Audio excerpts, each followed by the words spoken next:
Grabe kang ginapay mo. Plastic yung tali ko mga zay. Sige tag headset. Sa mga zay, nakuyabi nga parcel. Nakuklase gid mga zay. Nagklase ko karon ko sa wallet commute. Ako ning unbox akong kuan mga zay parcel. Kay dugay na kay gusto ko palitan yung mga zay. Ay, kung nag-check out, nag-check na kay sale naman siya itong yagi. So, basta kami kaya siya mga zay ko. Basta kaya rider. So, kasi kabalungan ko kapag sa pero kadalasan kay nga ni mo gusto oras sa gid gaan diri.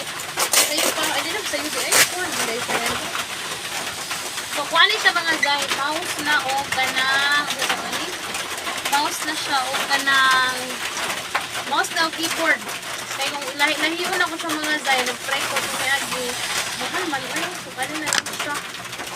200, kuha na rin siya mga zay, so 30 ramang tingali. Ay, kamatay. Kala mga zay, juice, yahan mo. Ano ba na niya? Happy po mag-klase mga zay. 5 minutes break. May kalap na pala po zay. Tadaan! Wala ko lang siya mga zay. Isa mag-isa-isa. Dali na siya ng hulubuan mga zay ka na sita na wala yung wireless. Kaya kapuyan yung charge. Kung lima ko kapuyan yung charge na may uban niya di battery. Kapuy kayo mga zay. Kung wala battery, mag-isa na battery.